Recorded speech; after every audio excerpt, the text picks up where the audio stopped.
there may be different professionals that come in and out, but the point is that we are all communicating effectively to each other and on behalf of our clients in their best interest. I'm Maud Léger, and this is the Realtors Conspiracy podcast, where we crack the code to real estate success. Learn from top realtors, entrepreneurs, and innovators about how to grow your business as we discuss real estate success stories, mindset, processes, motivations, and the key to their success. Check out our podcast episodes every Monday to crack the code to success for your real estate business. This week, I'm speaking with Emily Miszk from Port Credit Mortgages. Emily has been a mortgage agent for over 13 years, so she's seen it all in terms of real estate market and mortgages. Her approach to servicing realtors, buyers, and sellers is simple yet effective. Plan, prepare, perform. All about planning, communication, and integrity. So let's get to my chat with Emily.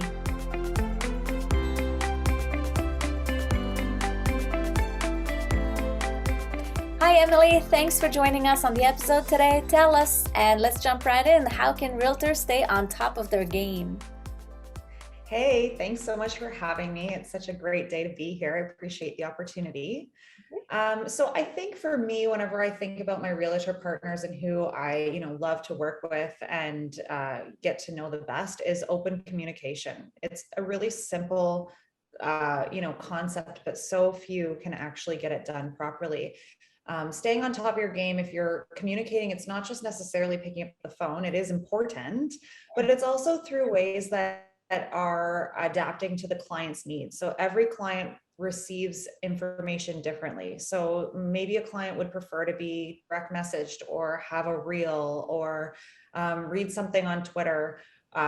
Keeping in touch and making sure that you're communicating effectively and through the means that our clients would really like to receive it is super important for, I think, staying on top of your game. Yeah, I love it. Thank you. How do you support real estate agents? How do you help them out? Yeah, I think the number one thing for me as an agent when I'm supporting my partners, and it's not just realtors, it could be, lawyers, appraisers, or anyone else that's in the industry, maybe financial planners, accountants. When we're talking about our clients and supporting the end game, which is really making sure that what I say is, making clients' dreams come true, which is through home ownership. Nice. We need to be creating partnerships and lasting collaborative approach to finding solutions. So that means if there is a problem, we troubleshoot it as a team. And when I say a team, I mean the buying team of professionals to ensure that our clients are really taken care of. So, never throwing someone under the bus. If there's a mistake that's had, whether it's the real estate agent, the listing, the buying, the mortgage broker, or the real estate lawyer, what we're doing is as a team taking accountability and solutioning for our clients. So I think that result is you're always putting your best foot forward and you're taking care and accountability for our clients. That's the best thing that I can say that I do for my realtors. So if there is something that goes wrong, and we do know that these things do happen, I'm not saying so-and-so dropped the ball. I'm saying let's work together to find a solution, and really packaging up that purchase and that sale process to make it streamlined and really smooth for an exceptional client experience. Yeah, I love it. It's all about the clients and how to service them. Tell us about the buying team you referred to. Who is on your team, like in terms of accountability and qualities? What do you have? Yeah, so inside of our own office here at Port Credit Mortgages, I do have myself. My husband actually works for our company as well, paired with an underwriter and admin. So we are a small team, but we're super effective. And then what I refer to as the buying team is something that I came up with a long time ago when I was presenting a first-time home buyer seminar, I don't know, maybe 4 or 5 years ago. And it really comes down to, again, it sounds so simple and maybe I'm repeating myself, but communication. And so it could be anyone, you could insert any realtor, any lawyer, any mortgage broker, but the buying team are those professionals that handhold our clients so that there are no gaps in the process and the client journey is so streamlined and clear that when they come in, it's almost like they're sitting on a train They get in on the train and they make it to their destination, which is their dream home. And it's our job as the buying team to conduct that train and get it into the station or to their end destination perfectly. So the buying team might change if it's a sale versus a purchase, or if it is an investment property, because perhaps there would be an accountant involved. There may be different professionals that come in and out, but the point is that we are all communicating effectively to each other and on behalf of our clients in their best interest. That's what I consider the buying team. And again, it's not, I only work with this realtor, I only work with this lawyer. Those parties might interchange based on the client's fit and their comfortability or comfort and or their selection. However, the experience and the communication that goes into that, parties of that buying team is the same. I love how it's fitting for the client situation or the client, and that you customize your solution for that. That's really cool. Absolutely. How can realtors that are partnering with you, how can they leverage the partnership working with you to win more listings? Yeah, I think the biggest thing I always come down to, if you have me on social media, it's at Port Credit Mortgages. I almost sometimes feel like a broken record, and it really comes down to the pre-approval. Pre-approval is the simplest thing ever. It's just a simple 5 to 7 minute application, almost easier than filling out a credit card, or the same, if you will, but so often missed. And there's two things to consider with a pre-approval. One is doing it, period. Some clients will think, oh no, it's fine, I'll do it later. No, we should be doing it now. And the second thing that we need to consider with doing a pre-approval is who you're doing it with. And this matters so much. Whether you use me or any mortgage professional, there are two parts of the pre-approval process that, in my opinion, should never be missed. The first is a credit pull, and the second is all documentation up front. I cannot tell you how many times clients or realtors will say, may I please do a pre-approval and not pull my credit? I will say, absolutely not. And I will tell you why I won't do it. First of all, it's a waste of your time. Second of all, it's a waste of my time. And third of all, it's as if you're going into a doctor's office and asking them to diagnose you without allowing them to do blood work. It's completely ineffective. You want me to tell you what you have, if it's cancer or if it's liver disease, but you won't let me do simple blood test. Your credit bureau allows me to see so much into you. Maybe it's a scary idea because I will see everything, but it will give me a very clear indication as to where you land as a buyer. And I will be able to diagnose and set you up with a prognosis, just as a doctor would, and put you on a straight health kick right into home ownership. Nice. So it's a super great way to understand where you are. The second part of that would be your documentation up front. And I say that because it's the same thing as a credit pull. It's the same understanding or logic. And that is that if we are able to see your documents, with it, whether that be your tax returns or your bank statements, whatever it is that I need to be able to give you a great understanding, a lot of times clients will say, I make $60,000 a year, but they actually get a bonus, and that bonus may or may not have been included. I can then use that to qualify you for more. On the other side, you may be self-employed and you think you make $100,000, but you actually write off 50 grand in expenses. So what you're actually reporting is $50,000. That pre-approval may have been approved with the 100,000, not knowing that those were actually expensed. So when I see the documents, I physically go through them and I adjudicate the deal based on those documents. So when you get a firm, or you get I shouldn't say firm, but if you'll get a pre-approval from me that is quite strong because it's been underwritten. Whereas other institutions or people that are doing this may just say, oh, you've entered in this number, here's your instant pre-approval, go and buy a house. That's not going to win you the deal. And if it does win you the deal, you may not actually be able to follow through with the financing afterwards. In the end. So exactly.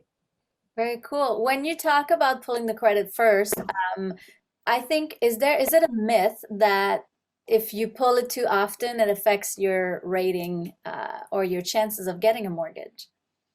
I wouldn't say it's a myth. Every time you pull your credit bureau, it does impact the credit score. However, it's, all in, it's all relative. So if you were to pay your credit card bill on time 3 times, it would probably bring you right back to that place where you were before you had your credit pulled. As long as you're making your bill payments on time and you aren't at your maximum capacity of lending, what that means is if you have a $10,000 credit card, if you're always sitting at $10,000, I would suggest increasing the limit or paying it down more regularly so that you're not always at the maximum. By showing that you can use your credit card and pay it off on a regular basis, you're showing your ability to be credit worthy. Okay, so that's a positive thing. If then you do a mortgage application every so often, that's not going to be a big deal. Now, if you're at your maximum credit all of the time and you're seeking credit all of the time, that would hurt your score. So it's not a myth. Yes, your score would be impacted, but you're not going to be shooting your credit score down by simply doing an inquiry every so often to prepare yourself for home ownership. Yeah, that's very cool. What other advice would you give realtor to educate their clients on regarding getting approved or refinancing or getting a mortgage? So I think when it comes down to it, it's really important that realtors take the time to truly get to know their mortgage professionals. And there are ways to do that in a busy world where you may not actually have to sit and get a coffee if you don't want to. You can hop onto Instagram, you can take a look on Google, and you can do a quick LinkedIn review to see if the person that you're sending over is a trustworthy professional. You want to make sure that the person you're working with, no matter what, will have your back, and they will also take care of your clients like gold. Those things are so important in any type of professional partnership. Nice. Very cool. What are most recurring questions you get from realtors? Probably if the client can go in firm. That's probably my number one question. Nice. And I'll always say that condition of financing is up to the client. It's not up to me because they are lender conditions and I am not lending out my personal income. So I cannot guarantee, Yeah. unless a client is buying cash for a home, they really should in the world have a condition of financing. Obviously that's not realistic today's market, but it's not something I can tell them with, 100% certainty. Now we can do a really great understanding with the pre-approval. But of course, the condition of financing is also conditional on the property, which has to come in at the appraised value, right? So we don't actually have that complete as of yet at that time. That's probably my number one question. And then, other questions would probably come into play would be what is the client's maximum top amount that they can purchase for? Yeah. Those would probably be the two most popular questions that I get. If they've been pre-approved for an amount, is there room to ask for more? Like there's a maximum? What's the range usually, how far they can go? Yeah, I would say two things come into play, which are, often forgotten or maybe not considered. One is towards the year end, we can use 2021's income, which is often very attractive for clients. They haven't finished their taxes yet for 2021, but we can very clearly see now, before waiting till the T4 comes out, what they're going to make this year based on the fact that we're in November. So that's one thing that's a super helpful tool to leverage. The next thing is, looking into getting actual listings. So we have to use a hypothetical number on the property taxes and the heat. So if you are in a position where you are tight on ratios and you're not sure, by sending the copy of the listing up front before offer time to the broker, you can actually get them to enter in the heating as well as the square footage to dictate the property taxes. And that will really help clients see what their exact TDS and GDS are. So those are the ratios we use to qualify. And the last thing would be, considering the fact that typically we approve pre-approvals at 40% of the client's income. Oftentimes, not always, and I don't want to put this out there as, As a fact. it's always allowed. But oftentimes we can go to 44% once it's what we call a live deal. So there is some buffering options there that we can use. On top of that, we can always look to more down payment or adding a co-applicant, that sort of thing. So there usually are little things we can do to help clients qualify for more should they need to get to that next level of purchasing power.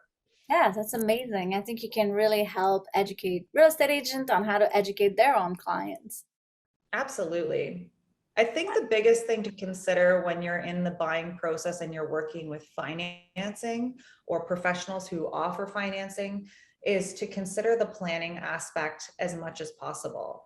Nice. I've built my business on plan, prepare, and then perform, which are my 3 Ps. It's so simple, but if we do the planning and we prepare up front, by the time it's offer time to purchase, we can perform very effectively based on the groundwork we've done leading up to that date.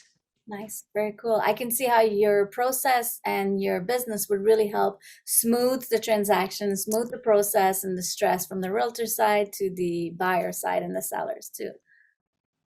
Yeah, I think the big thing is having a very clear client journey so that when the unexpected pops up, we always know where to go back to. It's almost like putting in the destination in Google Maps. Yeah. Oftentimes we know exactly where we're going, but isn't it nice to know when there's traffic that we can reroute?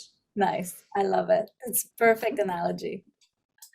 Very cool. Thank you. Thank you for sharing all of this. Where do we find you? Your Port Credit?